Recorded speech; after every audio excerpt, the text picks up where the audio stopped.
I don't know why I wanted to do that. I just wanted to see if I could breathe into it like Darth Vader. Or just fucking just standard bodybuilder breathing. I was thinking that when we were sitting out there in the waiting room, like trying to regulate your breathing. Well, because we're so quiet, like everyone's so quiet because other people are recording, and all I can hear is me and you just breathing so heavy. Yeah.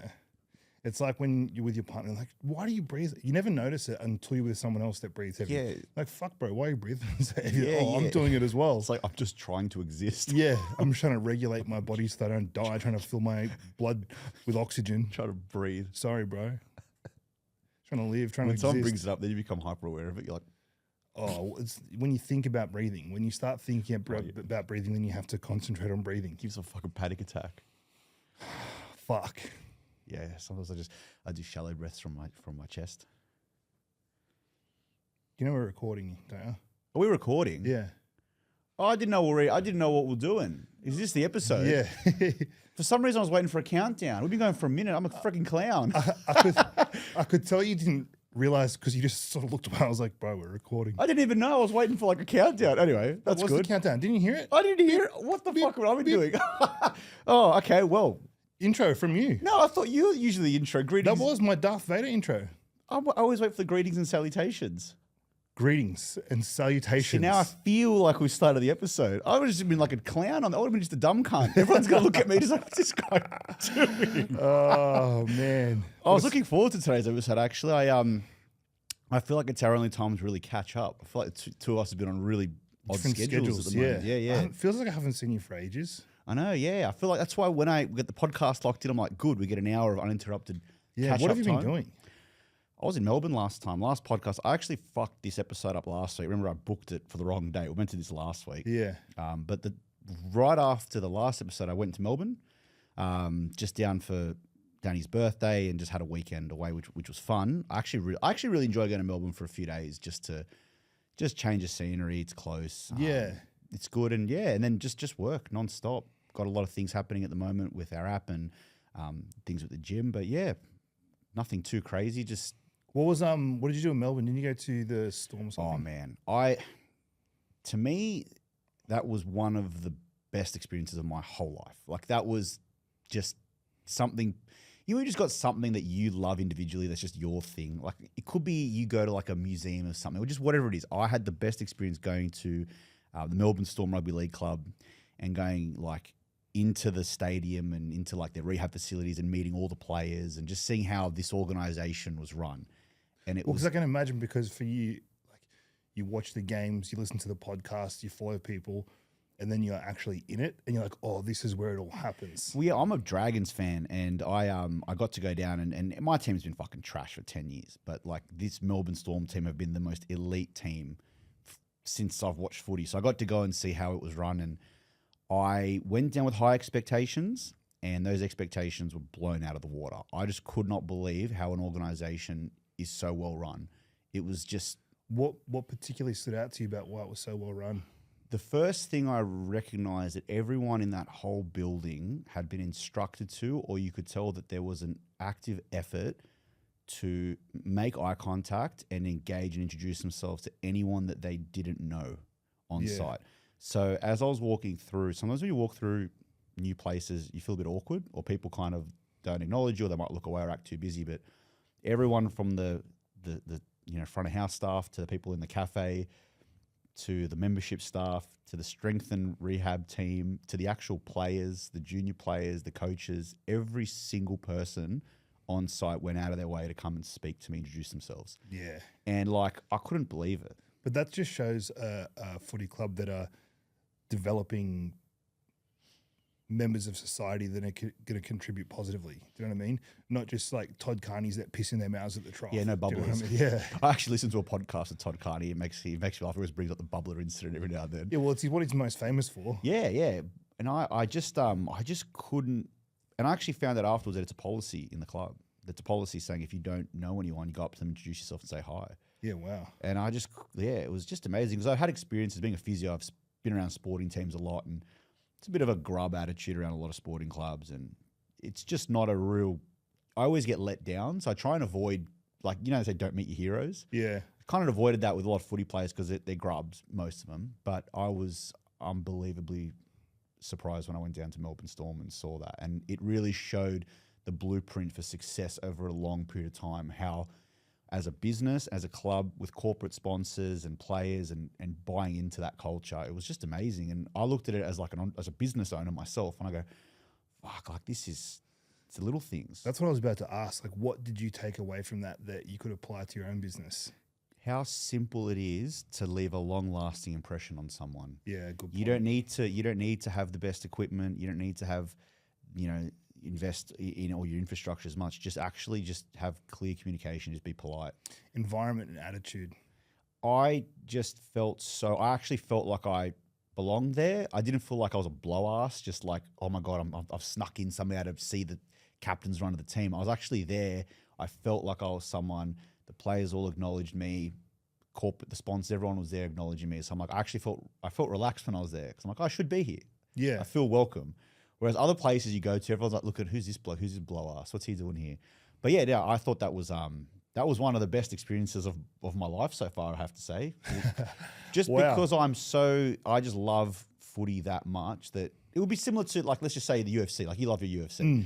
Imagine you're able to go behind the scenes of how the UFC is run. Like, you get to go to their head offices, see the museum. I got to see all like the premiership trophies and all those things. So I was just...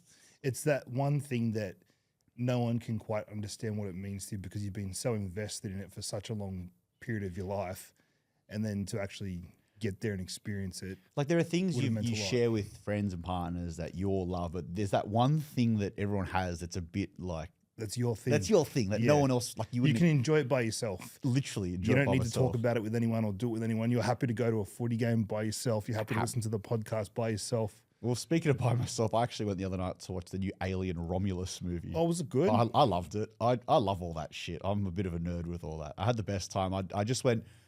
I looked at my watch at like 7 p.m. at night and I go, I've done all my work. I'm just going to go watch Alien Romulus. I just booked a little chair for one and just got in there and watched the whole movie. Amazing. It's just, there's something about it uninterrupted being on your own. You don't have to explain anything to anyone. I went and saw Deadpool and Wolverine a couple of weekends ago with Angelica, and she had no idea what was going on. But the good thing about that movie was, like all the Deadpool movies, you don't need to know what's going on to enjoy them because they're just funny. Yeah, they're funny. I saw the first one. I got to go see this new one. It's good. It's good. It's just cool the way that it ties in so much things that have happened across Marvel and Sony for like the last decade, ties them all together. And Angie's there. She gets a giant box of popcorn. She got like a mix of chocolate and then lollies, crushed it all up, mixed it all together. Do you like the chocolate and popcorn combo? You know what I love? I love the combo of getting a choc top, breaching the chocolate outer circumference, and then dipping the ice cream into the popcorn. Oh, so you got the salty on the sugar. Yes. Oh, that's a good combo. That's a perfect combo. Because I'm usually I throw the Maltesers in the popcorn. Oh, yeah. That's one of my favorite things. Maltesers and popcorn's a good combo, but choc tops are good. Yeah, so I just sat there and watched her eat it. And then you pay $38 for it as well. Worth it. Yeah, it's worth it. So enjoyable. Yeah. Just that smell of being in the movies. You think back to when you're in year 6 and you get dropped off with a car full of kids by someone's parents and you're walking out, all you can smell is popcorn. Yeah. And someone's just there, just pulling the drinks, Levar just pouring fucking Coke all over the floor, just sticky shit everywhere. You just get a large Coke Zero, it just comes back, it's like 4 litres. Yeah, yeah. So you've eaten, so Angie's there sitting with the smell of popcorn. What did you bring into the cinema? Nothing. You bought nothing? Just brought myself my enthusiasm for enjoying a film. At 4 weeks out now? 4 weeks out now, yeah. Fuck, that's rough. It's good little challenges. Oh, it was all right. I feel immune to caring about food. Like I look at it and think, oh, the experience would be nice, but like I'm not looking at it going, oh, like having an internal struggle with myself, like to not eat it. It's like it's not even a consideration. What's your sex drive like now? Non-existent. 4 weeks out. Non-existent. 0A. I randomly had a wank the other day. Really? For the first time in ages. What did that feel like? Like a fire hydrant? Bro, it was like a fire hydrant turned on max. Like I couldn't believe it. It was really? It was insane. It was just like, I don't even know how to describe it. It was just like a fucking tin of whipped cream, like a canister. Did you get just spraying? I was gonna say, did you get spray or did you get like ooze? just like, bro, like aggressive, like Spider-Man's web, like Really? shooting out. Yeah, it was intense. That was a good couple of weeks of build up though. Wow. When's the next one? When are you going to It book was the next one in? at this point it's just sporadic. It'll probably be the night Yeah, after wow. the show, after I eat something, and then my penis just comes back. Once you have a few bit of fats in the diet, you're back to normal.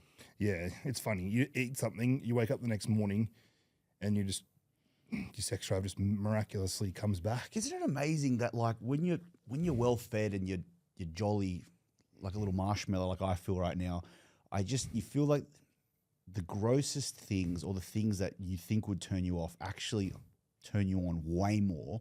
And then when you're deep in prep, it's the last thing you can think about. Like I'm just going through a phase where it's just like you just want to sniff everything. Like it's disgusting. Like I know I can acknowledge it's disgusting. I'm not proud of it, but you just want to get your nose. You just want to get your nose everywhere. Yeah, I love that shit. Yeah. I love when you feel like that because I just think I don't know, it just gives you more like mongrel about life. You're approaching life. You just have more mongrel to get stuck into anything. Yeah, like you just want to like you just peel off. You peel off the G-string and then you won't throw it. You just have a whiff of it beforehand, and they're just like, "What are you doing? Get that out of your fucking get that!" And you're like, "No. Savor it. I've earned this." Yeah. Sometimes I can't even believe I'm saying this. I'm not proud of this, but sometimes I'll just take it off and then I'll wear it as a helmet as I go down. I do not feel like that. Oh yeah, I was No. going to say that would be the Like absolute. at the moment, I cannot relate. I'm just like, you sick bastard. I wrap the things around my ears, the G-string part. I wrap it and it just goes over my head. Like the guy off Billy Madison, the wrestler, Yeah. the teacher. Yeah, it's like that. Yeah, that's my. And then when I'm dieting, literally all I think about, it's actually your algorithm on your Instagram will show where your head's at. 100%. What's your algorithm at the moment? Let's have a look. It'll be a mixture of, I'm guessing, food, UFC, the fights, some bodybuilding, some. So Star Wars, UFC, Dragon Ball Z, a bit of business shit. And what would it be in the off season? Just sluts, probably. To be fair, some motivational stuff. Let's do an algorithm check. This will Yeah. show where we're at. What do we got? Pokemon, Pokemon's always make. shoes. Yeah, Nothing overly exciting at the moment, to be honest. mine's Ric Flair from wrestling. Oh yeah, wrestling makes an appearance. Wrestling. I got a little bit of bodybuilding, and you know what the thing is, man? All these fake AI chicks, it's all fake. Have you noticed? It'll have like a photo of some girl, and then it'll just be AI generated. Yeah, Like it's all bullshit. but they say that if you go on their page and check the bio, it says that. It says like, what do they call them? I don't know, like AI girl or some shit, or computer generated. But yeah, isn't that funny? Like we've analyzed cuckolds in the past, but you'd have to be a tier above to be messaging or leaving comments on an AI generated image of a female. It's a fake person, and you're leaving things like "so sexy, babe, so hot, love this." yeah. Like that's terrible. But they might not realize. It says it in the bio. Yeah, but they might not check. They might just be going through the algorithm, like through the explore Fuck, page. they look like idiots. Sometimes I'll look and I'm like, who's commenting on this? Yeah. I actually had a random thing like my like a photo of mine the other day, and I clicked on her profile. I was like, who the hell is this? And it was a full-blown X-rated like porn page on Instagram. And I was surprised that it hadn't been deleted yet. It was like full-on Pornhub on Instagram. So like I sometimes get my stuff taken down because I'll put like a quad shot, me just flexing my legs, and it'll be like flagged by someone. Really? Yeah, like because if you're in your undies or something, you just get flagged. A lot of my clients actually that are bikini competitors, they'll put up glute shots and it will get flagged. Yeah, but they post with like a little string in their Oh, asshole. it's like, literally like Oral-B tooth floss. there's nothing there. Like I don't know how they're surprised that it gets like, oh no, flagged again. Yeah. It's like, why are you surprised by that? Where'd you get your G-string? You're pretty much, you can literally just see like the brown circumference of your asshole with just a string going. You can see the ripples of the butthole. Yeah. just wrapping around it. It's no surprise. The chocolate starfish. Yeah, and they're is just there. like, they're like, oh my God, I can't believe Instagram's removed my Yeah. photo. Who reported me again? It's just like What a shock. What a shock. The Christian person that's following you. Yeah. The religious guy's like, I can't see this shit. He's like, just let the power of Christ compel you. Yeah, it's like it's just a trap, isn't it? Yes. It's just a full trap. It is just a trap. Yeah, no, but where was I even going with that? What was I even talking about? we went off on a tangent, started getting real filth again. Yeah, algorithm check Oh. and your sex drive now that you're in prep. So 4 weeks out, goal now is, last time we spoke, I think you were saying food went up a little bit. Mm-hmm. Your food went up because you were coming in a bit too quick. Mm-hmm. Where's the food and stuff at now? About 4,300. Fuck, that's literally what I'm eating, and I force feed every day. Yeah, it's not hard to get in. I force feed every single day, and I whinge every night. Right, you just need to go into a deficit again, then it will make you realize how lucky you are. I whinge every night at 4,000. It's about 4,600 at the moment, but I've started introducing nudie juice. Oh yeah, That's because I just drink a bit of bro. I calories. pump heaps of veggies, so much veggies, so much carrot, so much beetroot, so much spinach, like unlimited amounts, just to Fill the void. fill the void. Just make each meal a bit more voluminous. Yeah. Are you having any like spud light potatoes? No, just normal potatoes, but I have like 600 grams of white potato of an evening. It's crazy how much more volume you get from potatoes and rice for like the amount of calories and carbs. Man, I can't look at rice. Even in the off season, I thought I'd be eating a lot of rice just to get it in, but I just can't stomach it. I just can't do rice. I just prefer potatoes way more. I just But feel like there's so much, but that's probably why you're struggling to eat so much food. But the thing is, I'll get through a meal with potatoes and I'll enjoy it. Yeah. I'll just be full after, but I won't even get through the meal with rice. I'll just eat halfway and I'm like, I'm over it. Why? Because I can eat rice hot and made fresh. I can't eat it when I heat it up, and I can't eat it if it's in the fridge. If you warm it up and have like olive oil or something through it, it does make it a bit nicer. Yeah, I do have. I put olive oil through my potatoes at the moment. Yeah. I'm just Greek, man. I don't know. We just eat barbecue, grill, potatoes. It just feels right. Well, if you can eat it, Yeah. get it in you. Yeah, I don't know how much longer I can. I feel like we're on opposite. My goal for this time of eating is to be the sidekick to your comp. You've always got to have a sidekick when you compete. You've got to have, you're going A to be wingman. super shredded, lean, just striated, and then you've just got to have that blob next to you that's in a tight t-shirt, that's with the gloves on, putting the tan on and breathing really heavy, and it's almost like a security guard to people like getting in the way of you. Yeah. Like I'm prepping for your comp You need to be at maximum circumference. I need to be the guy that everyone's just like, man, he pushes off season a little bit too far. He just went a little bit too far. Like he should have stripped it 4 weeks earlier. Yeah. That's the goal with me. But I'm gonna book. I was meant to book it yesterday, but I'll book the Melbourne trip for your show probably today.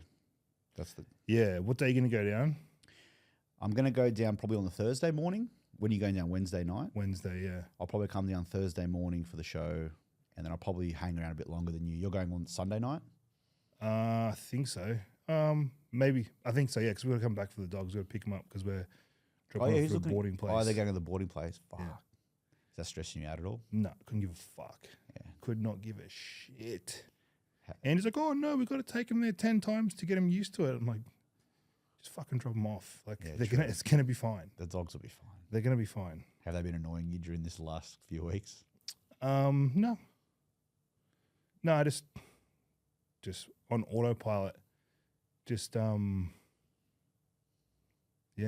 just putting one foot in front of the other. The CPAP machine, has that been did we speak last time? Did you speak last time when it got ripped up? I think so.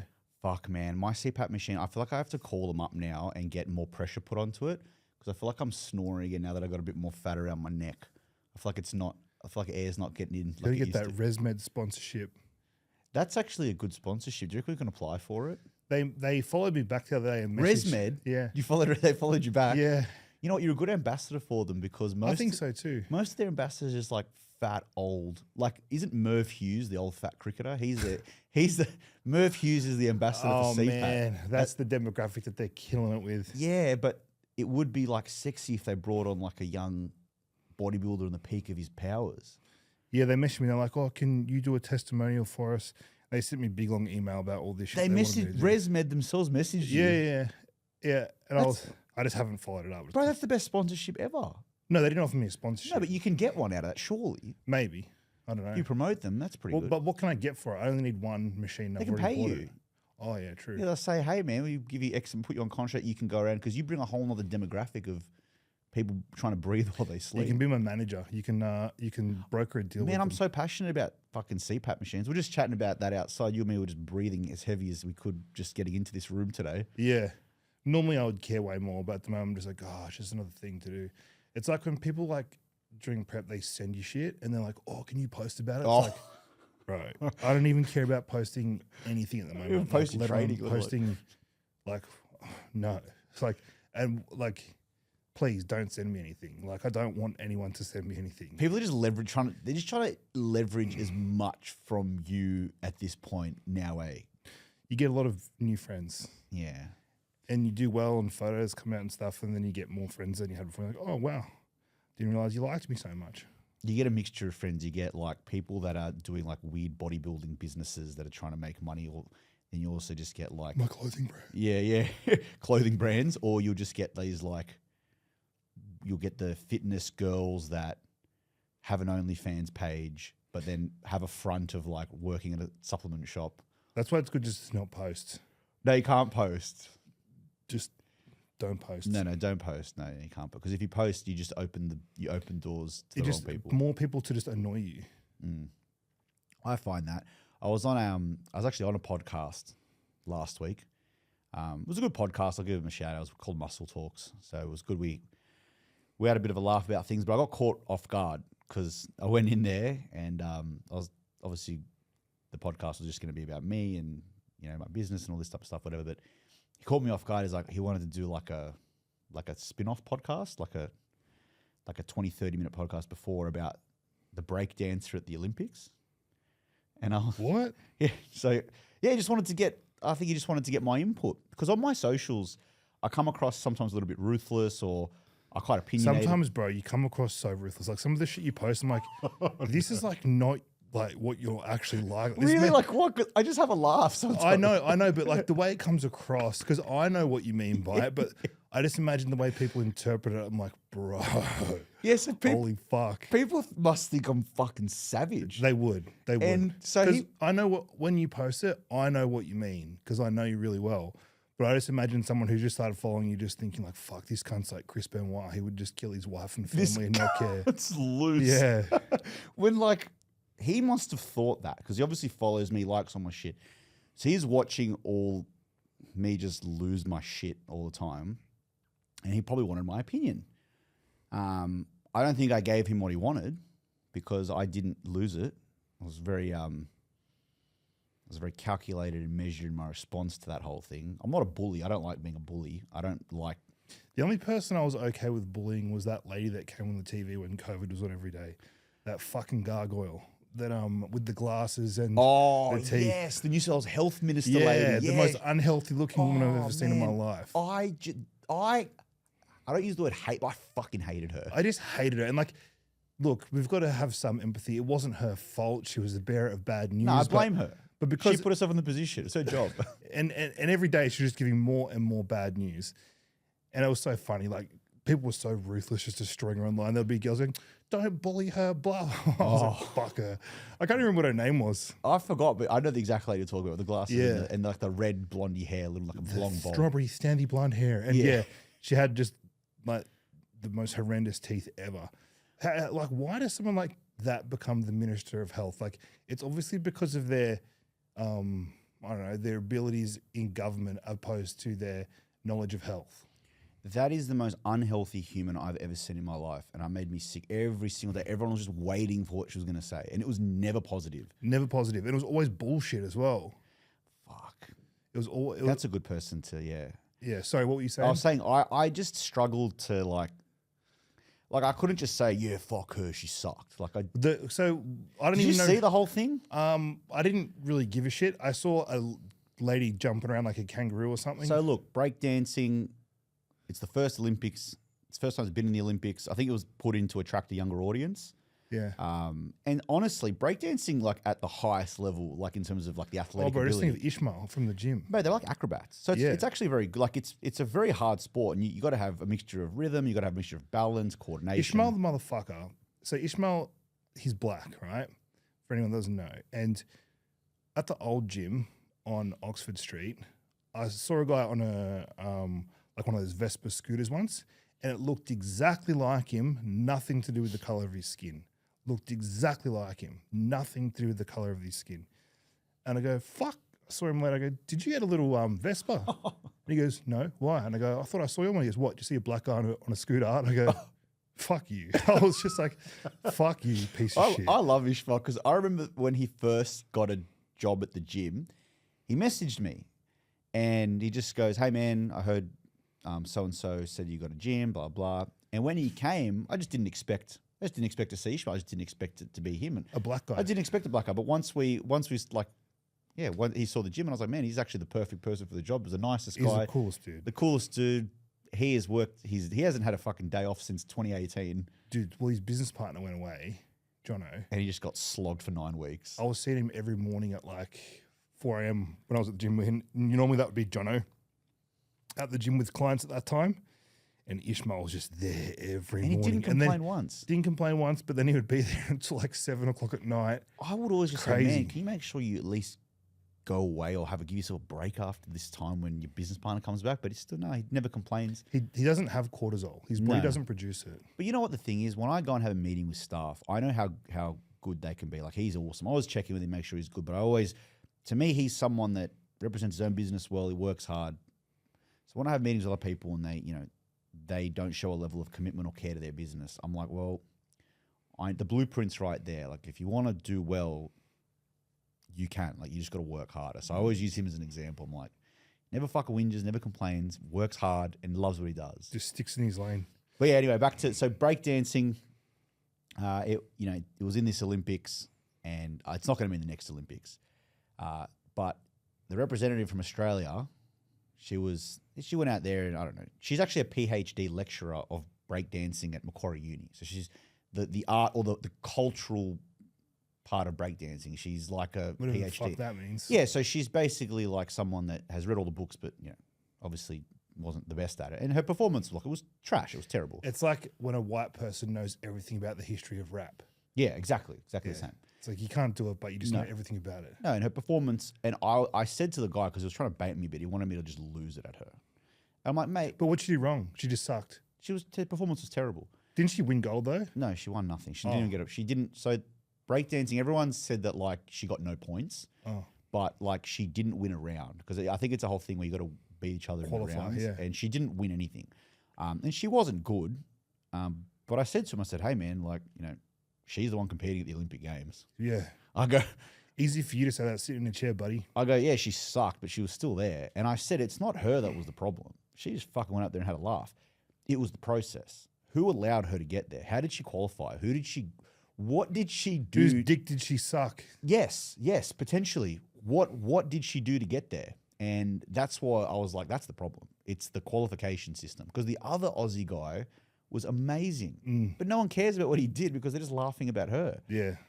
Do you know what I mean? Well, from her point of view, you've got to look at it. What was her objective? Was her objective to make a joke of it and become social media famous and become the meme that she has? And now she'll probably be on fucking, I'm a celebrity, get me out of here or some Man, shit. she'll make it big, but how did she even get to that position where someone would have had to have seen this performance? Yeah. And someone would have just gone, oh my God, this is amazing. It's got to be on the Olympic stage. Like, who did that? Who called it as it was good? But anyway, he was trying to bait me on this podcast to get a bit of a rise out of me, like me to be like, yeah, fuck, bro, she's fucking cooked. She's shit. But I just couldn't do that. I was like, man, I'm not here to talk about breakdancing. I was like, bro, I don't know shit about breakdancing. I'm here to talk about steroids and bodybuilding. Yeah. Yeah. Like, I'm not a fucking breakdancer. Where was it at? I was just had a little studio. Oh, cool. Yeah, a little studio, and yeah, it was good. We went into some other topics after. I spoke about. He asked me some questions about how we met, and everything that for over the last kind of 4 years that led to Origin story. Yeah, the origin. Yeah, we spoke about it, and I was just like, man, I go, Mike's been probably the hardest working bodybuilder I've ever seen, and I said, for you to get your physique to where it is now, because I said to him, from when I met you, you're already elite level physique, and then with the injury, you then, you got even better, and then now since then you've got another whole level above. So, yeah, he was just interested, and he'll probably reach out to you to get you on the podcast as well. Like, no. Because he reached out to Danny as well, and she's like, "No, you go on it. You take one for the team." I did Dean and Lizzie's podcast last night, the Flex Success one. How'd you go? Yeah, pretty good. I didn't think I was going to have any energy for it, but surprisingly, I was able to conversate for the entire hour. What was it like? Because Dean's obviously your coach, and he knows. You know what it's like, bro. You do a podcast, you can't remember what you spoke about straight away after. It's like, because he's your coach, like he almost knows everything about you. yeah. So he's asking questions that he knows the answer. I think it was more just like, I don't know, outline the difference between last prep and this prep and the approach we're taking now and that sort of shit, X's and O's sort of stuff. Because now, actually, I was going to say we'll go through some questions because some good questions about. I was actually going to go into that about what it looks like after your prep. I'll actually just ask. I'll go into that question now. Someone asked. These are the questions from last time that we didn't get to answer. I just screenshotted them. Someone actually asked, what are some of the overseas shows you want to eventually compete in? Do you reckon I answer that? Because like, I don't want to like sound like I'm getting ahead of myself. Okay, now let's pretend like you're not a bodybuilder, and then just from your experience of like seeing other bodybuilders compete in certain parts of the world, where's a part of the world that you want to see and line it up with bodybuilding if you had a choice? Like, okay, so like when I think of competing overseas, honestly, the first thing I think of is where Angelique would want to go for a holiday. That's honestly the first thing I think of, and just base it around that. So I know there's a show in Italy. Is that San Marino? No, it used to be San Marino. It used to be San Marino, yeah. I don't know what it is now. But because that's like Europe, it's such a, like, apparently the level of production as far as a show isn't as good, but you get a better holiday out of it because like Europe's better for a holiday than the States because you can just cross borders quite easily. Well, it's better than going like the Texas Pro. But then in terms of production, Texas is meant to be amazing. Yeah. So, and also too, like, I don't know, you want to go somewhere where there's some decent names so you can get compared. Well, actually saying that's actually smart because people would usually go to the show with the lesser talent to make a name for themselves. But in my opinion, if you go and stand next to or on the same stage as a big name, eyes are going to be on that big name anyway, and then they're going to look at who they're with, and then indirectly more eyes are going to be on you. And Dean was just in Texas with Cam George and Alex Connors anyway, and he was saying like, as an Aussie, when you go to America, they're really, like they went to the Metroflex gym there, or what, Destination Dallas, I think it's called. Yep. And from what he was saying about it, it's similar to your experience with Melbourne Storm. Like everyone's coming over, introducing themselves. Oh, really? Branch Warren was there. The Gasp guys invited him to their house for a barbecue. All this sort. It sounded very similar to what your experience. I would love to do that. That sounds so it does sound like a good experience. And apparently, being an Aussie, it just has an effect over there for whatever reason. I think too because you've come from the other side of the world, so it's pretty cool. They recognise the effort. It's like if an American came over here, for whatever it's like, we'd be pretty excited about it. Yeah. And then apparently, like a lot of the European shows, because they get so many European competitors, apparently the European judges favour the European competitors as well. That would. But it sort of makes sense because, like, I don't want to say they're an isolated part of the world, but they're non-English speaking. They sort of it's like the US favour versus their own. It's like the US versus Europe sometimes. It's like the US versus Europe versus the Middle East. Oh yeah. And then Australia, we're just fucking lucky to be anywhere. Yeah, it is. It's always because then you want to see like the panel of judges, and there's always that little bit of bias to what their origin is as well. We don't have a pro show here. Well, we don't since COVID, eh? We used to have the Aussie Pro. Yeah, we don't have a pro show here. Isn't that amazing that because even when we did, like, it's not a show that people wanted to come do because it was after the travel time so far. It was after the Arnold, Ohio, wasn't it? So before or after? Well, I think it was after because you picked up the people that were in shape that wanted to do it anyway. Because beforehand, no one would want to come to Australia. Like it's so far out of the. It's such a mission. Do you reckon we'll get another pro? Do you reckon we'll get a pro show here eventually? Surely, it was here for so long. You'd like to think so. There's only one person that would do that. Like it'd be Tony Dolly. It'd be Tony for sure. Yeah, he's the only one that. But I mean, you'd like to think so, but it'd be a shame if it just never came back to Australia because I grew up watching all those sick pro shows like Chris Cormier competing against Lee Priest and all that. Yeah. Yeah, that's a shame. Yeah. There was actually a good question. Oh, do you want to say a question first? No, you go. I got this on. I wanted to put some thought into this. And I wanted your opinion on it. Someone asked, what is the top 5 best Aussie bodybuilders that you've ever seen? Like a list. Best Aussie bodybuilders. Well, let's not put them in order. Like, give me some guidelines here, like all time? All time. Just your favorite, whether they're pro or amateur, Aussie bodybuilders. Who's your top? Who is the top? Don't put them in order, just who's the top 5. Top 5, okay. You got to say Lee Priest. Yep. Based on obviously his Olympia experience, the 90s. Just he went toe to toe with the best bodybuilders. Yeah. Josh Lenardowitz. Yep. Again, an qualifier for the Olympia. Gary Lua. Do you remember Gary Lua? I remember Gary Lua. Yeah. I remember Gary Lua. I don't have an idea of his physique. He was like, if you think of like someone that would be a bodyguard for like someone in The Godfather or something like that, like just a jacked Italian looking dude, just full gangster, like wearing a gold watch. What year was he competing? Early 90s? I think so. He competed against Charles Claremont at the Nabby Universe once. Oh, let me just. What? It was a sick physique. I want to have an idea of that physique while I'm here. Gary Lua. Who else? This is, I don't know if like Lucky Hatzipantelis. Oh, there's Gary Lewis. Sorry, yeah, he's fucking there he is. Yeah, that's a sick physique. You can see what I mean about him being a bodyguard. Yeah, man, he's like the first guy that gets shot in the Godfather movie. Yeah. Lucky Hatzipantelis. Yep, that's one of my favorite Aussie physiques. So there's 4 there, and then I'd probably say Sonny Schmidt. Yep, obviously elite level. I would have to put Justin Wessels in there. Oh, I didn't even think of Justin Wessels. I'd have to put Justin Wessels in there. Yeah. Maybe I'm a bit biased because I know him very well as a person. Yeah. But I think that's so true. I think what he showed, and if anybody listens, just type in Justin Wessels, Mr. Universe. Just look at that rear relaxed pose. The rear relaxed pose. His ass cheeks look like Venetian blinds. Yeah. It is one of the craziest photos. Absurd. Like I remember seeing a shot of him on stage from the side, and his lat was just like this individual thing that was attached to his rib cage. Like it was just. He was prepping me. I was getting ready for a show at the same time he was prepping for that show. So I watched his physique just morph. Yeah, and the people don't realize in 2016, that was 2018, I think, but in 2016 he actually couldn't train legs at all because he had a flare up of a sciatic nerve. So one of his discs in his back just had a massive flare up because he had previous disc injury.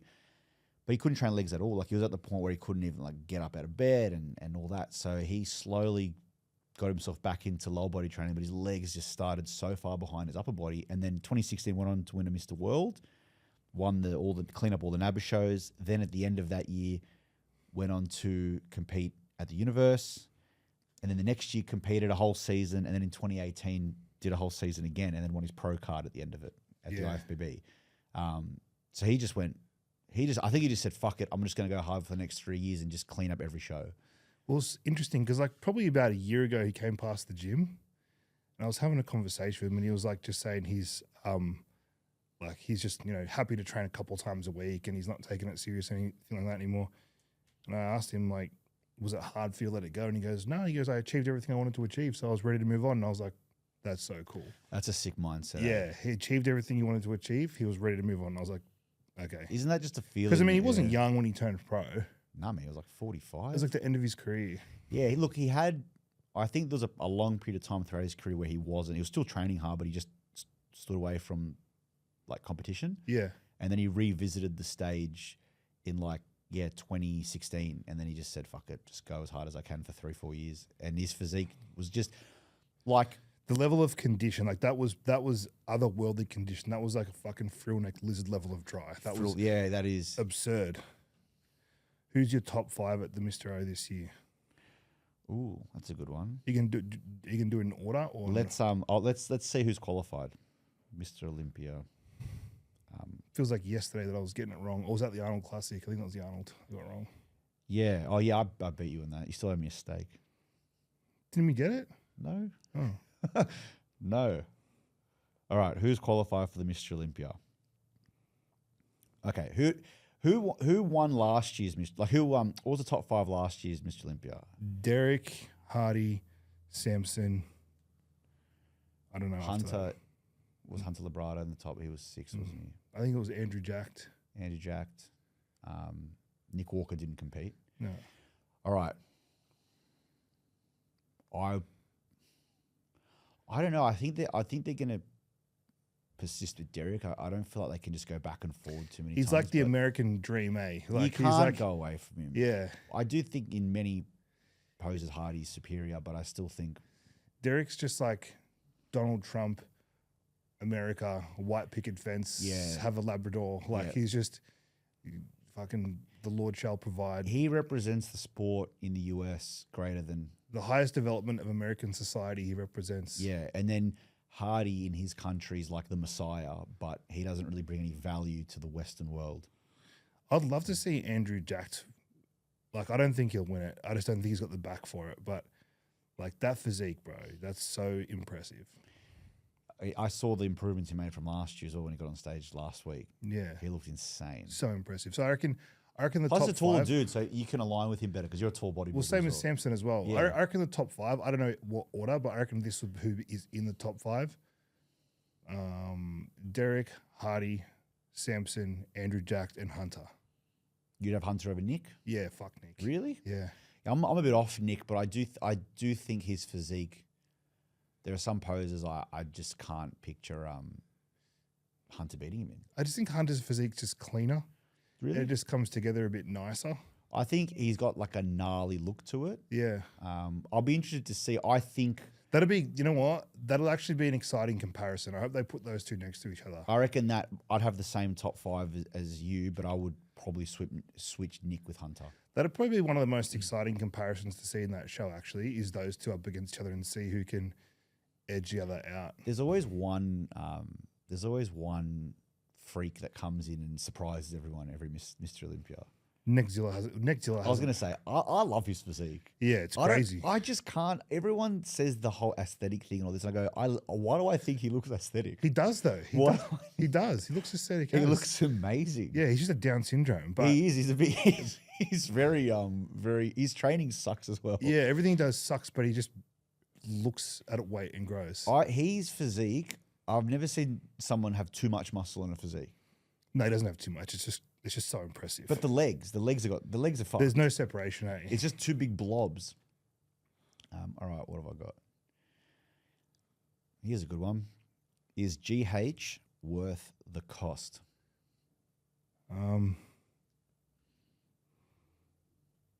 Like depends on your personal circumstances.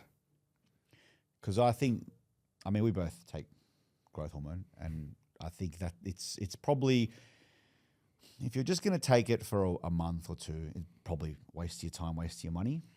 But if you're going to commit to something for an extended period of time and live and breathe the bodybuilding lifestyle, tick all the boxes, it can add a lot to your physique. I find that it. Yeah, I mean, if you're in a financially stable situation, and this is something that you take seriously, you're willing to take the associated risks. But I guess it depends on your personal circumstances, and I can't speak for anyone else's personal circumstances. What do you find like with taking growth hormone? Like, what's something that you find with it? Just recover better. I just feel better.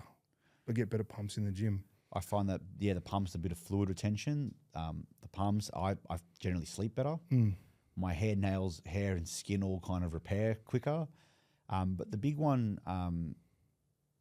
for me with it, I just find that my condition, I find like I find like my body always stays quite hard. Easy to stay lean. I kind of stay a bit leaner, even when I'm pushing the food in the past. When I wasn't taking, I was just eating. I felt like I wasn't as like tight with my physique. I feel like this just keeps it all kind of tidy. If you can afford it, Yeah. use it. If it's what your goals are. What do you got?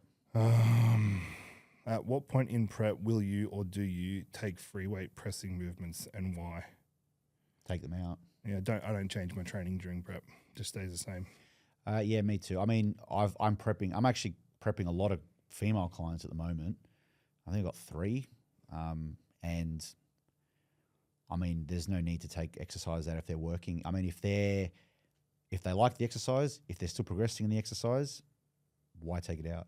Yeah. Why take it out? I mean, yeah. I think the only, for the last couple of weeks, like maybe I wouldn't aim to take a progression in load each week or a progression in reps or sets. The exercises would stay the same, and I might just aim to match the performance from the previous week. But in terms of removing particular movements, like the only movement I might remove is getting close to a show, something that loads the spine a bit too much because I'm trying to manage fatigue, CNS fatigue, because I eventually won't recover from it. But everything pretty much stays the same. I find that sometimes I ask my clients, I go, well, if we're 5 weeks out and we remove the RDL that you're doing or the deadlift, we remove that, even just doing that movement at 70 or 80% is going to be better than what you're going to substitute it with. What are you going to substitute that with, a machine or something? Like doing that movement pattern that your body's built its physique on, that it's, you know, it's used to doing every week, it's repairing and recovering from. Just doing that movement, your body's like, okay, well, I'm obviously going to have to still keep all this muscle because he or she's going to still be doing this movement. Just a case of managing the load. Yeah, it's just exactly the load. And I find that with my clients, sometimes we do like a week where we go, like we'll do low volume and the next week high volume and low volume. So we don't have to go up in a linear progression. We go up, we like rotate up. Yeah. So depending on, and obviously with my female clients, we're always managing around their period. That's what I'm used to now with all the females, is making sure that we're training around their cycle and when they're feeling good and when their calories are quite high, or when they get a refeed day or get something, we always manage training around that. But yeah, I wouldn't remove it unless you need to. I wouldn't be doing all free weight movements because you can't recover at that end of the prep. Yeah.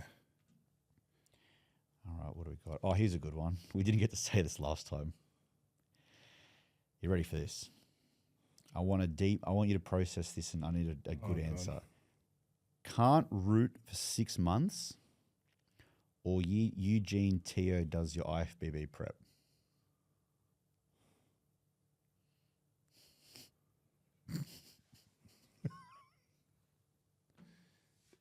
He cops a lot of shit on this podcast. Yeah, I know. I feel bad for him. I know. Someone asked the question. It wasn't us. Well, not because Eugene Teo. What would the prep entail?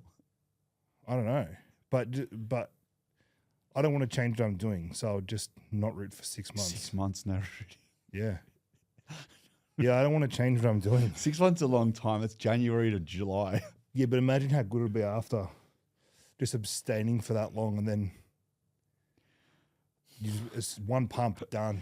Okay, it's a 6 month. I would sort of like that feeling of how like psycho you go, like of how like you'd just be so horny all the time. Like I just feel like it's like George from Seinfeld when he stops having sex, he gets really smart. I feel like you would gain some sort of abilities from it.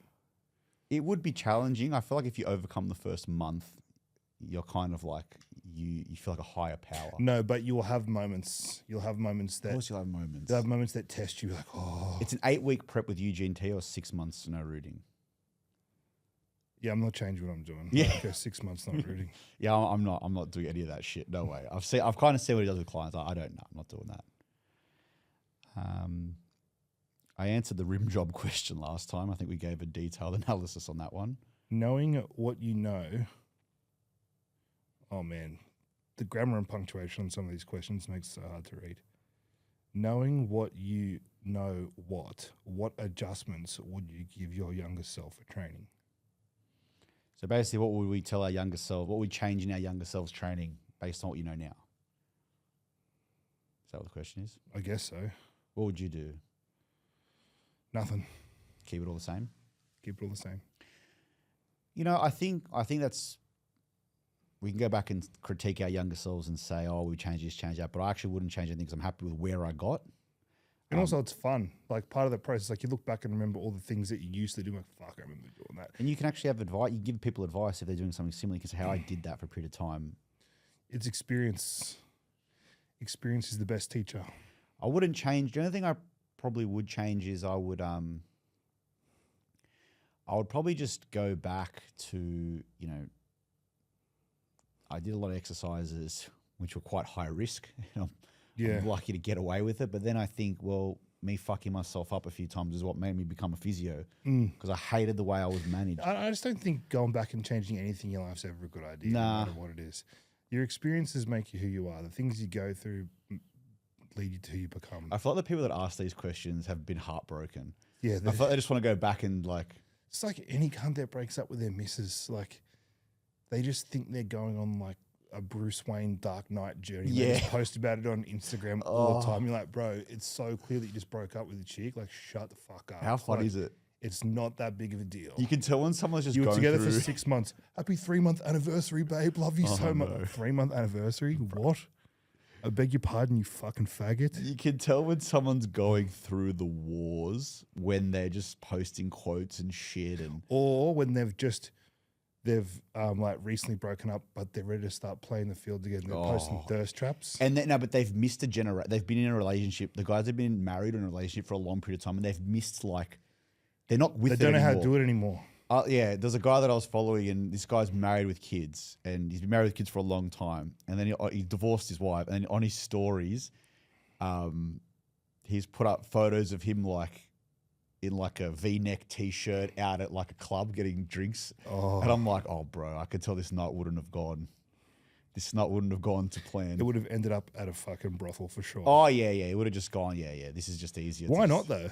Like, why not? If you break up with your missus, like, why would you go through all that again? Like, I never will, but just like heaven forbid, if I ever separated from my partner, I would never invest this much time into anyone ever again. Yeah, fuck I'm it. not going through all this again. No way. I would just get prostitutes every time I wanted to have sex because don't have to talk to them, don't have to care about them. And they're nice. They're paid to be nice They're paid to to you. be nice. They leave after. Like, it would be cheaper as well. I was actually having this conversation. I was speaking to Daddy about it. I go, because she was just inquisitive as to why certain guys do certain things. And I go, listen, I go, guys don't all just want to have sex. Sometimes they just want to sit in a room and they just want someone to praise them and have a laugh with. Maybe if sex is as a part of that, they're not going to say no. But most of the time, they'll just hire a prostitute, hire an escort, just to have someone just boost their ego up a little bit. Escort's so gross, but like if you just think the amount of cocks, and maybe this is something in prep at the moment. Like, ugh. Yeah. But you just the things those soulless entities have done. They're like the Dementors from Harry Potter. They're worse. They're just They're just worse. And the thing is, they get like little every time they get a job, it's like a checkpoint for them where they get like a new Louis Vuitton bag or new earrings. It's like they just get heaps of like equipment. It's like when you got a character in a video game when you up the stats. their skins. Their stats They're keep upgrading going. their skin. You had to grind fucking 12 hours to get that armor. I know, but to be fair, most of their clientele wouldn't be young, good-looking dudes. It would be a very Like if they get a dude in their late 20s, early 30s that's like nice and respectful and goes to the gym, that like and grooms themselves, like, oh, thank God. They want to marry I'm them. getting paid to fuck someone that I'd fuck anyway. Then you got the same problem with your girlfriend because this chick's now going to leech onto you. Yeah, but you don't let them. No, you don't. You don't no, have no, to no. care. No, and no. also, you got the excuse. Listen, we met in a bit of an unscrupulous fashion. Yeah. I'm not sure that you're someone that I'm willing to engage in a long-term relationship with. I don't even want to know what's been in and around you. Yeah, This is not part of the agenda. yeah. I feel like that would be. Yeah, so good on that bloke if he ended up at the brothel that night. I'm pretty sure that he would have gone out. He would have had one drink, spoken to one girl. She would have said "fuck off," and then he would have left and just gone straight to the brothel. Yeah. Oh, okay. He would have said one thing to like a 26-year-old. She would have said "fuck I can off." just imagine him walking out thinking, "I still got it, baby. Yeah, I still got it. I'm still good. Fuck off." Oh, just turns around and walks straight out. Straight out, and then she's like, "Oh, I haven't seen you in years. How you going?" The Yeah. Oh, brothel. you're back. You're back. He's like, "Oh, you still work here?" Oh God. Oh, all right. We'll go one more question. What do we got? Everyone just wants to know the same shit about training, eh? Just train hard. Just lift it up, put it down. Do it Oh, I again. had one. What was this one? I feel like I want to give this question effort. Of the people that won, I'll sit up. I'll get ready. Sorry, start again. Of the people that didn't win a Mr. Olympia, what would your top 5 be? Kevin Lavone, Flex Wheeler, Nasser El Somebody, Bertle Fox. Brutal Bertle. Yep. And Lou Ferrigno. It's a good list. All old school. Yeah. That's a good list. I would have maybe I would have gone 93 Flex Wheeler, Organ year specific. yeah, because holy shit. yeah, 1993 Flex Wheeler to me was like that was bodybuilding, just peak bodybuilding. I would have said 1997 NASA El Somebody. I would have said 2007 Victor Martinez. Oh, that's a good one. 07 Victor Martinez. That's a good one, yeah. That was a flawless physique. That's top three. I feel like Kai Green. He couldn't have beat Phil. I was going to say he was good enough. Amazing, but he was never going to beat Phil. And that's why I said he was a good enough bodybuilder, but he never, ever, ever looked the same at the Mr. Olympia as what he did at the Arnold Classics. The two Arnolds in 09-10, he looked ridiculous, but he just couldn't bring it to the Olympia stage. Yeah. I would probably say I don't like him as a person or what he does online, but 1994 Sean Ray was pretty good. Oh, yeah. That was pretty fucking good. I did like his physique. Yeah, I agree. And Kevin Levrone. I would say, yeah, just because I did like him. I like how he trained. I like how he looked. 92 in Finland. Yeah, 92. Yeah. Is that before the pec? When he tore his pec? I don't know. Because he tore his pec and he got back on stage within like 12 weeks. Do you remember that? Yeah. He detached his pec and then he just got back on stage and looked the same. Yeah. In Finland, it was like against Dorian Yates, I'm pretty sure. I think Dorian won. I think it was his first Olympia too. He came second. But that was before he was like huge. He was more streamlined then. Yeah, he had a crazy physique. Yeah. He went straight from it was crazy how they went straight from like the junior nationals. That was so cool. Yeah, and then they went in their physiques. I don't know what happened. They all just looked fucking crazy. It was just like one generation of cunts that had no myostatin. Yeah, none of them. Oh, it's awesome. I love that. I feel like it's all been a bit filtered now with all the different divisions. But yeah, I like looking back at that time. I don't care what's happening now. I'm cool with it. As long as we have that time to reflect on and still watch the videos, I'm okay with it. I'm 100%. 100%. On that note, you look like you need a meal. Thanks for listening, guys. Share, comment, whatever. Laters.